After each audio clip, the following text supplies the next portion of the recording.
What is up, guys? It is Coasters and Things here today, and in today's review, I will be discussing Goliath at Six Flags Over Georgia. This is a B&M hypercoaster, and many consider it one of the best B&M hypers out there. So Goliath is in the USA section of Over Georgia. It opened for the first time in 2006 at a cost of $20 million US. It has a max speed of 70 miles an hour, and it has 4,480 feet of track. When you get into the park, you take a left and go up a hill to get to it. This is one of two coasters in this section, the other one being Daredevil Dive. So I first rode Goliath in April of 2018, and it was my 50th roller coaster, so it is special to me. This was my second B&M hyper after Intimidator at Carowinds. When you walk up to Goliath, you actually walk under the lift hill to get to the entrance sign, which is unique. You don't see that very often. When you enter, you notice that this coaster unfortunately has lockers, which I've never been a fan of. A piece of advice is to wear shorts or pants that have a lot of pockets. That way you don't have to pay $2 to put stuff in a locker. When you get into the station, you usually don't get to pick your row. If you request a row, usually they'll grant it, but if you don't ask, they'll put you wherever's available. When I ride Goliath, usually I go for the front, but I have ridden it in the middle and back as well. Let me tell you though, this is 100% a front row ride. So you step into your B&M Hypertrain, this coaster has a total of 9 rows, and pull down your B&M clamshell. I love B&M clamshells, and these are no exception. These are always very comfortable restraints. Plus, it really helps that this coaster does not have seat belts, just clamshells. You then dispatch from the station and take a left turn into the lift hill. This coaster is 200 feet tall exactly, so it isn't one of the tallest hypercoasters out there. It actually barely qualifies as a hypercoaster. When you make it to the top, you go down the 170-foot drop. Here's my thing with the drop. It's not very steep. It's only 59 degrees. Comparing this to the other B&M Hyper drops I've experienced, which include Intimidators, Diamondbacks, and Raging Bulls, I would say all of those are better than Goliath's drop. All of those are steeper.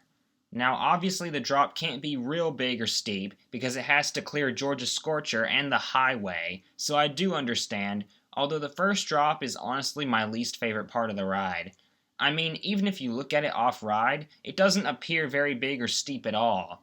But anyway, next you go up to the left a little into this huge floater airtime hill. This is a great floater moment. It's sustained too. And interestingly enough, the drop off this hill is 175 feet, 5 feet taller than the first drop off the lift hill.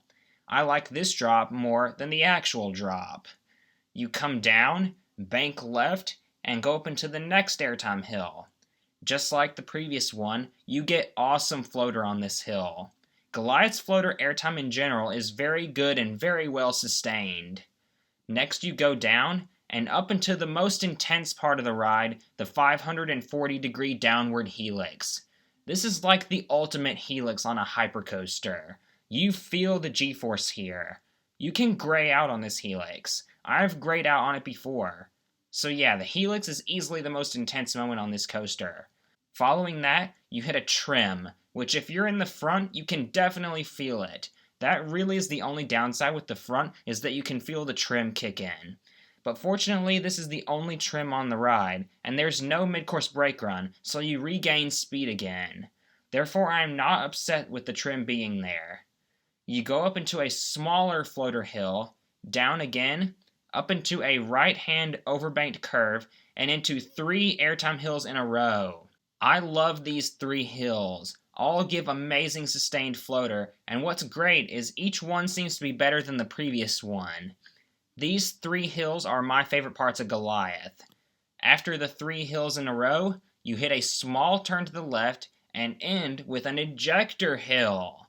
Yes, you heard me, ejector. This coaster does not have just floater. It has one ejector moment, which is a nice abrupt way to end. So yes, ejector on a B&M Hyper, it does in fact exist. and then you hit the brake run. This ride is not the smoothest, it can be a bit rattly, but if you sit towards the front, it shouldn't bother you too much. It hasn't really ever bothered me in the past. One thing I think Six Flags Over Georgia needs to do desperately, though, is repaint this coaster. Its colors are so faded now you can barely see them. So yes, Over Georgia, if you're watching this video, please give Goliath a new coat of paint in the near future. It will drastically help make this coaster look more aesthetically pleasing to the eye. If they can repaint Superman, Georgia Scorcher, and Mindbender all within 5 years, then they can repaint Goliath. Overall, Goliath is a really fun B&M Hyper. It doesn't have a very original name. Goliath is a standard Six Flags name. Although unlike some of the other Goliaths at other Six Flags parks, this one I feel fits the name. It's currently my second favorite B&M Hyper. Comparing it to the others I've ridden, I do not like it more than Diamondback, but I do like it more than Intimidator and Raging Bull. It's actually right behind Diamondback in my rankings right now though, so it could swap someday if I get a really good ride on it. For Goliath's overall score, it will earn a 9 out of 10.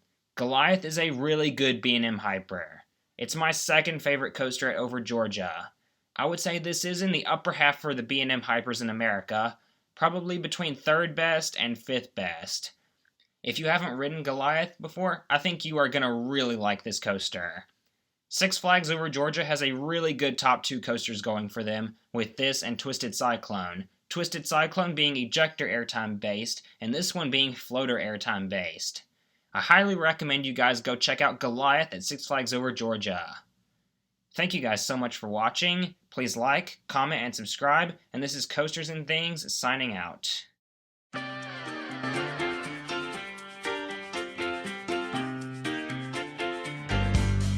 I'm a roller